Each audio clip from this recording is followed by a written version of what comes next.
President Lee Jae Myung and his Brazilian counterpart Luiz Inacio Lula da Silva sat down for their summit in Brazil earlier this week, with trade, investment and strategic cooperation high on the agenda. With more on Press Perspective today.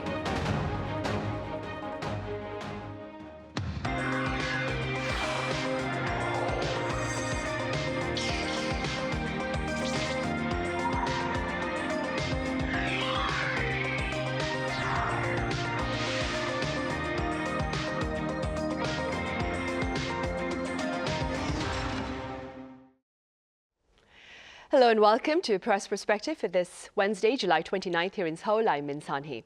Today, we take a look at President Lee Jae Myung's agenda in Brazil as pundits speak of a turning point in partnership. For more on this, I have independent journalist Kelly here in the studio. Kelly, it's great to have you here. Happy to be here, thanks. I also have the founder of Hit Magazine, Carolina, live on the line from Brazil. Carolina, it's lovely to have you on.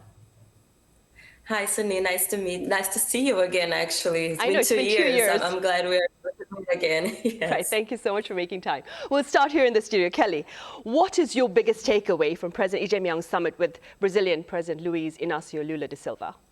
Well, the two presidents essentially said that they want to have accelerated talks, mostly about more cooperation over trade and maybe some information sharing.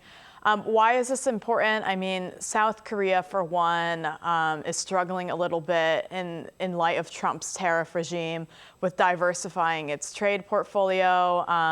And Brazil certainly offers certain things that South Korea wants, like beef and pork, which are increasingly expensive here. And then on Brazil's side, Brazil has really been, for the lack of better words, antagonized by the Trump administration in terms of trade. And so those accelerated talks, I think, also are really to the benefit of Brazil. And, most crucially, I think one thing that South Korea is looking to accomplish in these accelerated talks is securing, more access to critical minerals and other materials that Brazil is more flush with, that it needs to develop its technology. I mean, these days, everyone's talking about the Kospi index, heating up and cooling. And a lot of that bum rush, if you will, is over South Korea's export of key technologies in AI. And to keep up that kind of pace, as well as exporting cars and whatnot, South Korea is going to need to continue to secure critical minerals, lithium, things that are important for the clean energy sector. So, I mean, Korea and Brazil have long had relations, and certainly there's also a lot of interest in Korean culture within Brazil. But this is just, a declaration that they want to strengthen those ties and they want to do it quickly in response to what's really going on in Washington and the kind of uncertainty that's being sown globally with these threats of tariffs, which we discussed in quite depth last week. Right, indeed. Carolyn, I wonder, how has this visit by the South Korean leader been received there in Brazil? Well, actually, Brazilians were very, very excited about this visit, especially because earlier this year, both of the countries officially became strategic partners, and they launched the new action plan from 2026 to 2029 that will expand our cooperation, like Kelly mentioned it, in areas like technology, innovation, defense, education, and even culture. So from the Brazilian government perspective, I think the biggest achievement for them will be turning this relationship into something concrete, actually, so that actions will be able to bring this partnership closer with projects in renewable energy, aerospace, digital economy, and the critical minerals like she was talking about. So from my perspective, working in the cultural industry, there was also a very specific moment that I can mention, because during one of the speeches, actually President Lula mentioned that K-pop and K-dramas as examples of how close our countries are becoming. And for millions of fans in Brazil, that was really meaningful. People really liked it and they shared on social media, because it felt like Korean culture and the fans were really being recognized at the highest political level. And I think that shows that culture has become one of the strongest bridges for Brazil and South Korea. So it became a viral moment for fans, and also we are all very excited about the possibilities that are coming.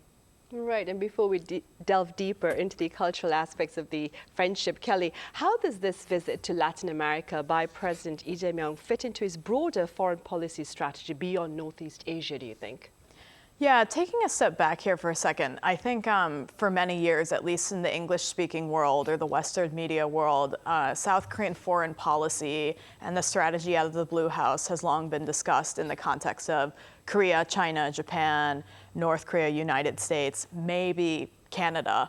And so what we've seen in the last 10 years, and I just wrote a piece about this speaking with analysts, over the last decade, really starting with the President Moon Jae-in's administration, we saw kind of a strategic effort to broaden South Korea's diplomatic ties, its economic ties with places far beyond Northeast Asia and the United States. So we saw a lot more outreach within Southeast Asia, South Asia, the Arab world, and also Latin America, Central South America, and beyond. And a lot of that, you know, what happened in the last 10 years, first of all, the Trump administration happened in the last 10 years. It could be slightly because of that, but I think more so it was out of a desire to elevate South Korea on the global stage, as well as to continue to grow its export-driven economy. I mean, the way that Korea is doing economically is often the litmus test for how politics are going to go. And so it was in Moon Jae-in's interest to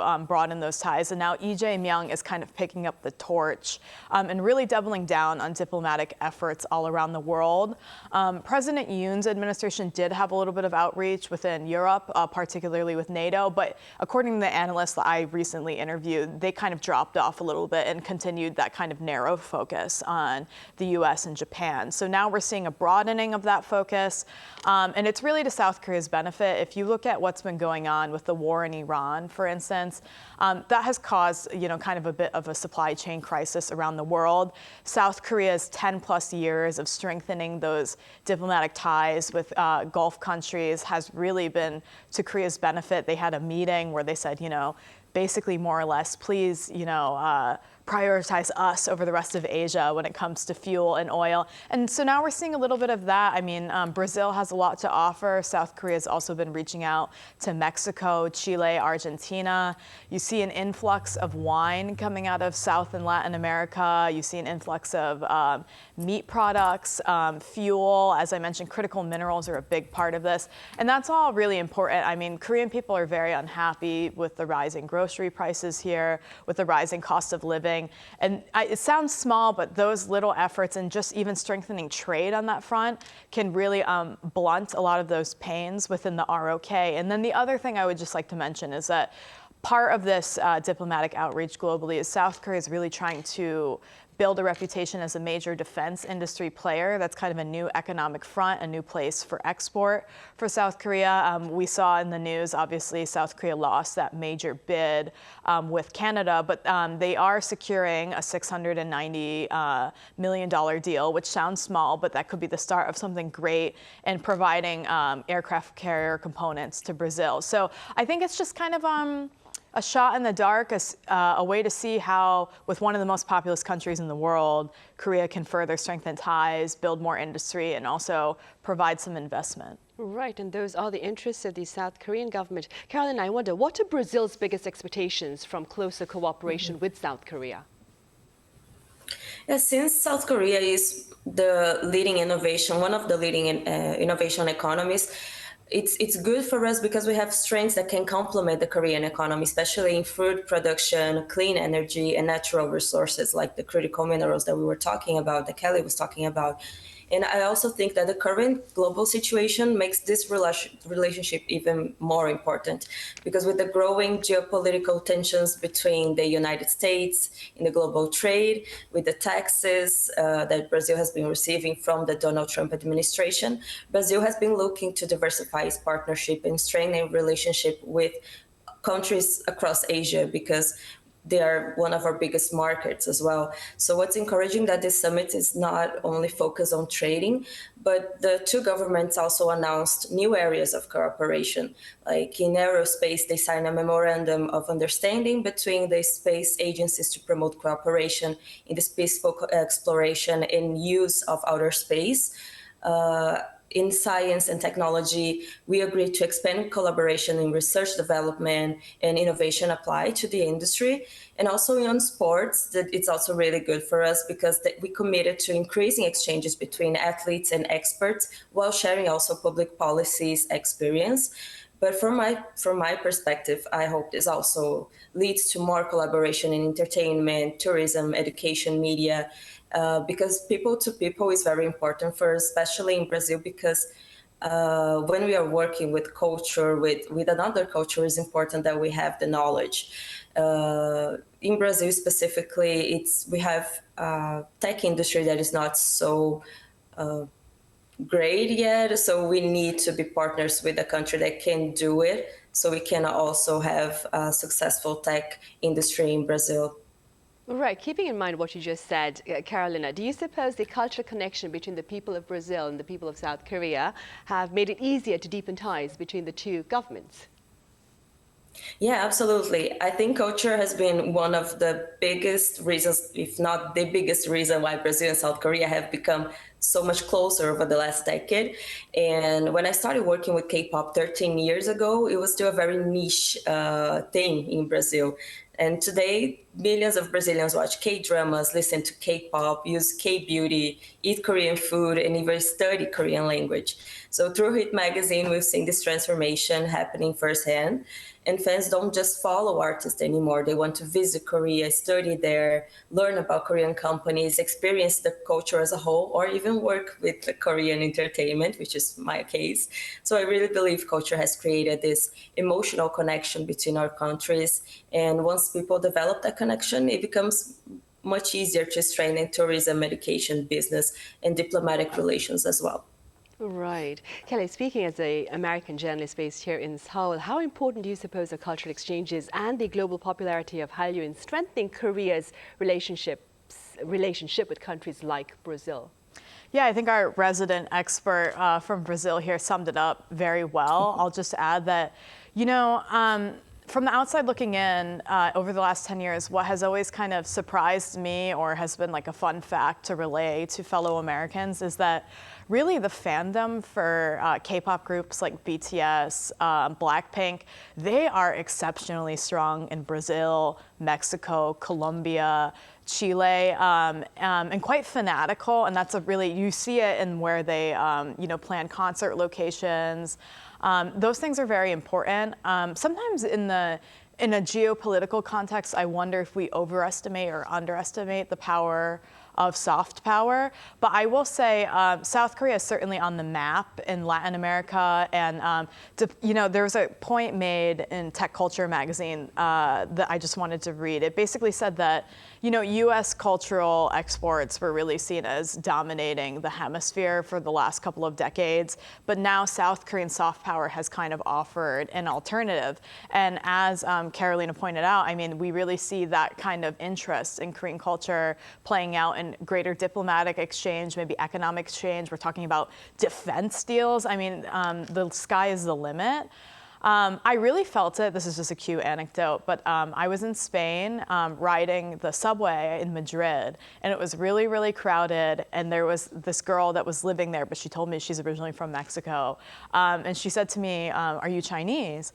And I said, "No, I'm Korean American, but I live in Korea." And then she just started shouting, "BTS, BTS," and she actually gave up her seat on the subway for me and insisted that I sat down. Like, she rolled out the red carpet for me like I was RM or Jungkook, right? And I was like, no, it's okay.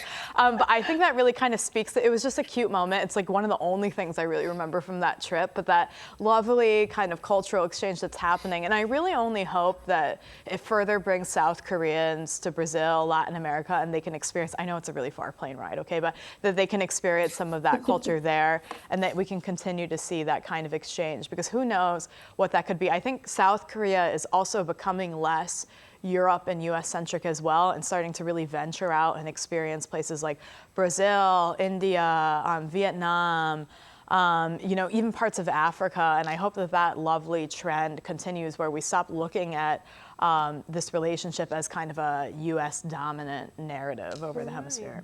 That being said, Kelly, how important is Brazil becoming in South Korea's trade diversification and supply chain strategy? Well, very important. I mean, one of the broad kind of discussions in the world of tech, business, and even geopolitics now is that China has a major chokehold over much of the world's economies with critical minerals, and they've really thrown that weight around at times. In the same way that oil and energy is kind of the Achilles heel for much of the world, including South Korea. I think 70% of their energy comes from the Middle East. You know, critical minerals gives China a significant advantage and sway over places like South Korea and the United States. And South Korea, frankly, needs those minerals to continue to grow its GDP and keep its economy well. It's used in all kinds of electronics and products. In the AI boom, which again, that's why the Kospi had done so well, is because of kind of these shortages around the world and South Korea being able to fill that supply. It's just very important. Without it, it really messes up the whole supply chain, for which Korea's economy is highly, highly dependent. Again, going back to diversification, this is why Korea wants to spread out its industries beyond just electronics, right? But with that said, Brazil really has something to offer. Some of those critical minerals are from there. Certainly lithium is really important in the fight for cleaner energy, cleaning up Korea's air, dealing with climate change adjustment. So it is really essential. And I think what we are looking at is South Korea wants to ensure that it has multiple partners on multiple fronts. So if one pillar falls, like with what we've seen with the Strait of Hormuz, that Korea can recover. And I mean, honestly, it's to much of the rest of the world's benefit as well that the supply chains are not choked in that way. So, you know, with the global lithium trade, I mean, South Korea has also expanded with, you know, reaching out to Chile and Argentina. But frankly, it's just something, it's already the biggest export, critical minerals, between South Korea and Brazil. And it will hopefully continue to grow. And also it can help stimulate Brazil's economy as well. Right. And Carolyn, I wonder, how do free trade pacts between South Korea and its partners in Latin America, including, of course, Brazil, look to perhaps further expand the reach of the Korean wave in the region? I think it could be actually a game changer, because today many products, Korean products, are available in Brazil, but they're often very expensive because of the importation costs. And that affects everything from K-beauty to Korean foods to albums, merchandising, and tech. So if the trade barriers become lower, those products become more accessible, more Korean companies may decide to invest directly in Brazil, and consumers can have more options, because it's very limited still, and only in big companies you can buy, like Sephora for makeup.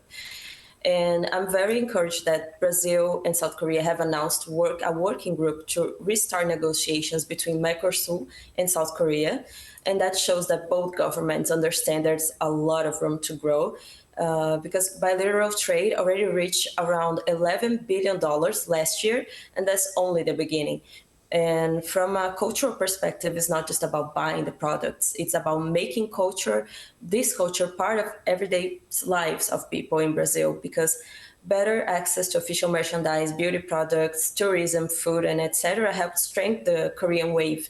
We'll also keep creating new business opportunities for both countries. More people in Brazil will start to see there's an opportunity to create a new business here and foment this industry in Brazil, which is what we've been trying to do for such a long time. But that's why I actually created HIT. It was because I saw how expensive it was to import a magazine or some official good from an artist from Korea. That's why I decided to create something that was cheaper and it was easier to make in Brazil, to manufacture here, without losing its essence, having the Korean culture, but in Portuguese, but less expensive. So yeah, I think it would be great, and not only for Brazil, but for Latin America in general, since we also see this great interest from other countries in Latam as well. Right, indeed. I'm afraid that's all the time we have, Carolina. We'll have to end it there. Thank you so much for your time and your thoughts today. Thank you. Thank you. It was nice talking to you. Lovely. And Kelly here in the studio, thank you very much for your time and your thoughts. Thank you too. Happy to be here.